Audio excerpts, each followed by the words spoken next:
The Everglades, one of the most misunderstood national parks in the US, and also one of the most unforgettable. It's not just swamps and mosquitoes, it's a living, breathing ecosystem, a place where sawgrass stretches for miles, where endangered animals still find refuge, and where the line between land and water blurs with every season. We spent a full day exploring this wild landscape from the iconic Royal Palm Boardwalk to remote wetlands near Flamingo and the long bike loop at Shark Valley. And along the way, the Everglades revealed more than expected. Before entering the park, we stopped at a local landmark just outside the main entrance, Robert is Here fruit stand. If you're heading to the Everglades from Miami or Homestead, this is the place to pull over. The fruit here is unlike anything you will find at a grocery store. Dragon fruit, guanabana, canistel, even jackfruit bigger than your head.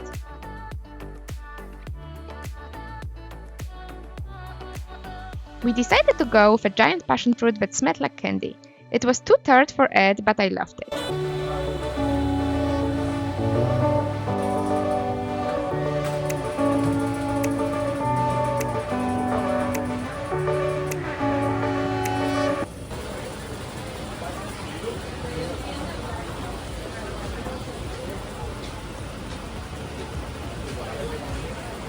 Is it sour? It's too sour. Yep, go for it. Delicious. Yum, yum, yum, yum. All right.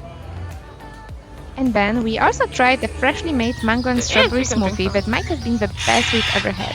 Cold, creamy, and just the right amount of curd. Maybe could use some sweetener. Oh, it is really sweet. I have to be sweeter. Oh, There's also a little mini zoo around the fruit stand, so it makes a perfect stop for families with children. From there, we headed into the park and made our first stop at Royal Palm, home to the Anhinga Trail, a short boardwalk loop that might just be one of the most wildlife-rich trails in the whole park. And we are not exaggerating. It was full of life. Alligators basking just feet away from the path, anhingas drying their wings, turtles swimming through the water.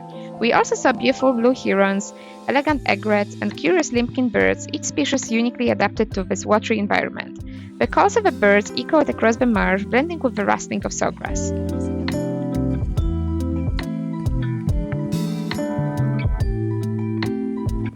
But the most incredible thing we saw? A turtle right on the trail laying eggs in a sandy patch beside the boardwalk. It was a really magical experience. What makes Royal Palm even more special is its place in the history of the park. This area was one of the first parts of the Everglades to be protected and open to the public. In fact, when Everglades National Park was established in 1947, it became the first national park created not for its scenery, but to preserve the fragile ecosystem.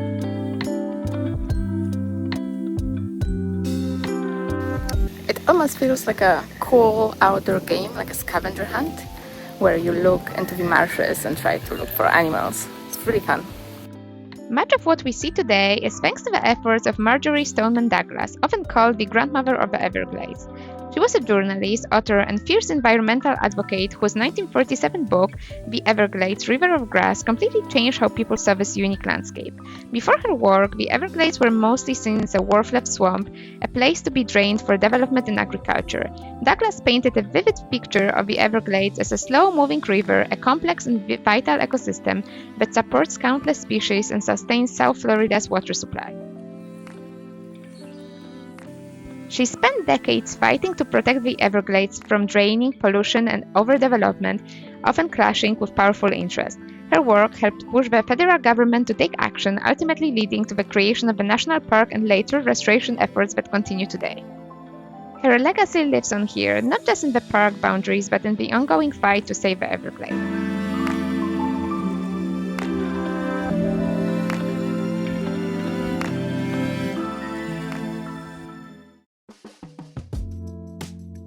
Even driving through the park shows you how diverse ecosystem it is.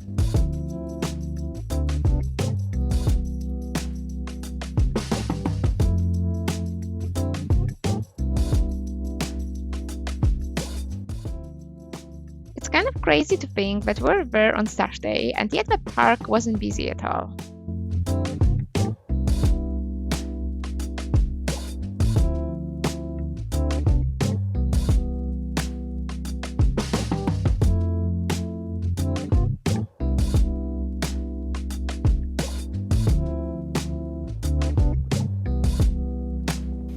We are the only people here. There's literally no one other than us. Just us and a lot of birds everywhere sitting by the lake.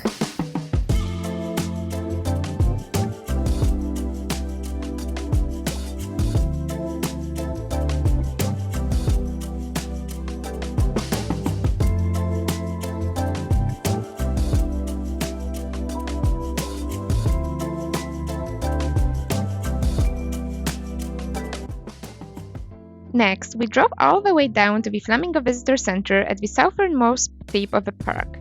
This is one of the best spots to search for something you can't see in any other national park in the world: American crocodiles. In fact, the Everglades is the only place on the planet where both alligators and crocodiles live side by side.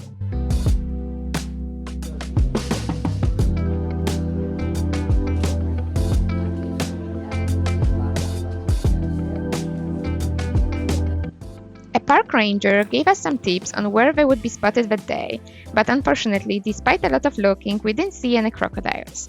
Still, just knowing we're in their territory was pretty wild. But honestly, even though we haven't seen any crocodiles, it was still a fun scavenger hunt kind of game, trying to stop in every single corner, look under all the bridges, look by the mangroves. It was a really fun game.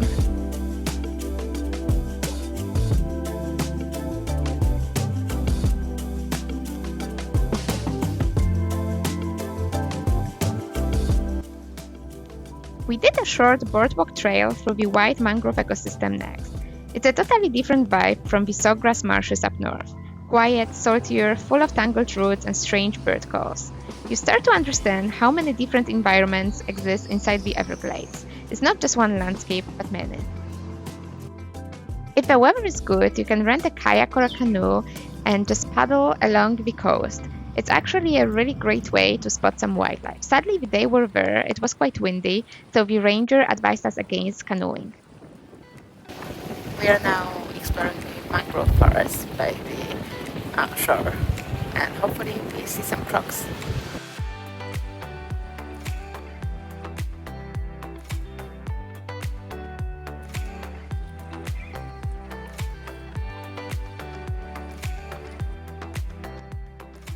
As we drove, we kept spotting turtles on the roadside. In the Everglades, pulling over becomes part of the experience, whether it's for a curious turtle crossing the pavement or a heron perched in the grass. If you are not paying attention, you will miss it. Sadly, we also saw signs of how fragile this ecosystem can be. A wildfire had broken out near one section of the park, and due to ongoing drought conditions, our boat ride was cancelled. It was a stark reminder that these environments are changing faster than we realize.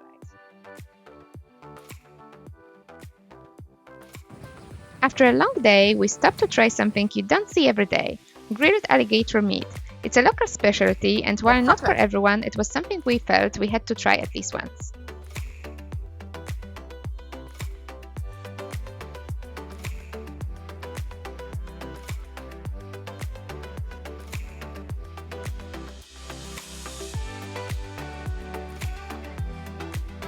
So we've just tried alligator bites. They a bit on the drier side, I would say. They're juicy, but the meat is a bit tough. Resembles pork in flavor, maybe with a touch of fish into it. But these are grilled pork. That's my closest comparison. Pretty good, very unique.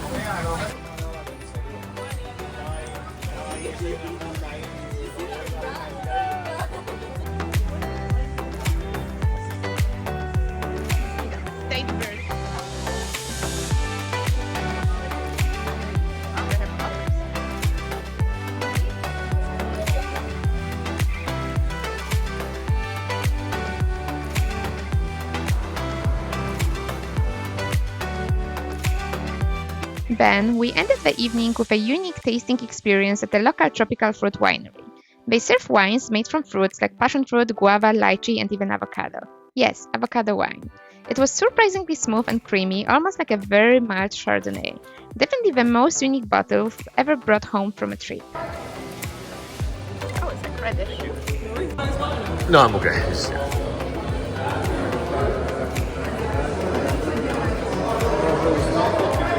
You won't like it because it's as tangy as this passion fruit that we had, but I love it.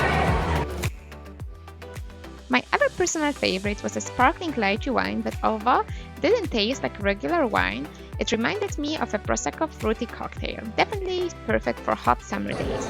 It's actually really good. I got a sweeter version. They have a drier one too. It's actually pretty good.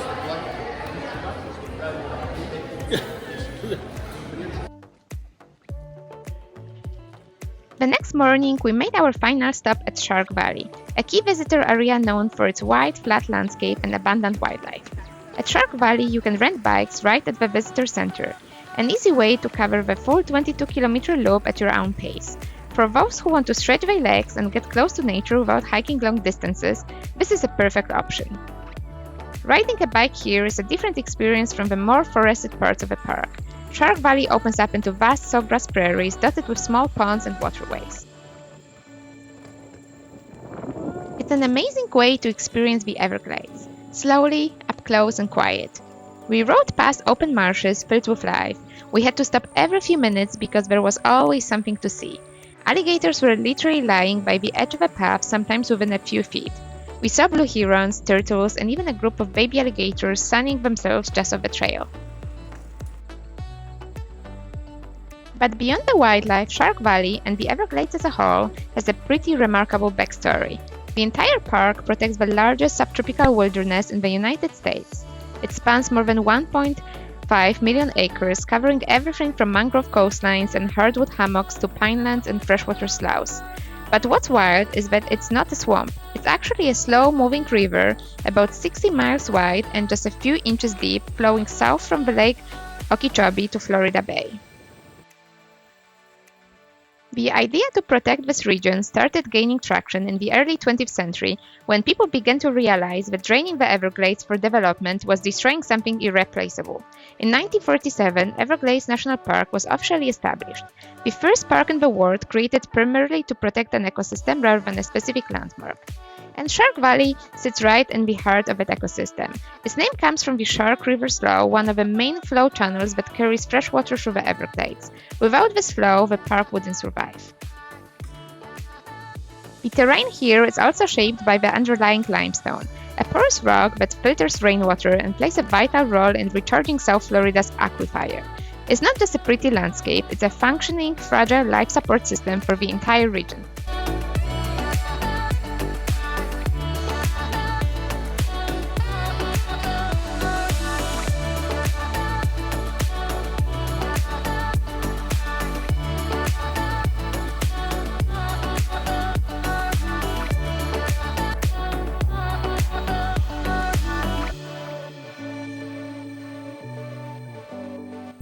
Today we are doing a bike ride through Everglades and it's really epic. You can see alligators literally everywhere.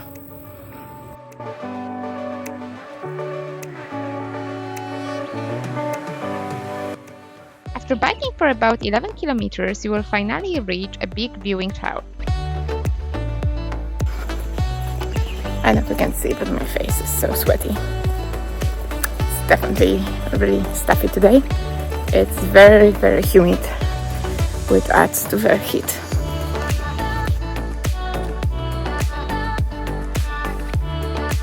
From there, you can see how vast is Everglades and how far it's stretching out.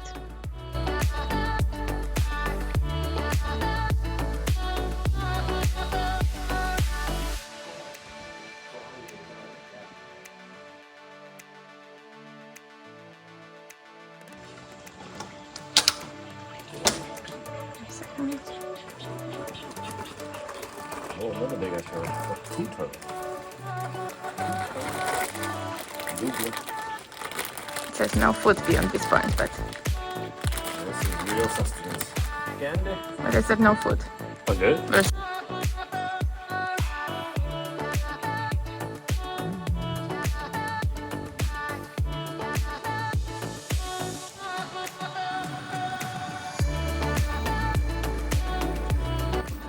When biking back to the visitor center, we took a different route and you could see how dry the area was. Usually this whole sawgrass area would be filled with overflowing water. Now there are only few patches of water and it was really sad to see the alligators just lying in these little marshes.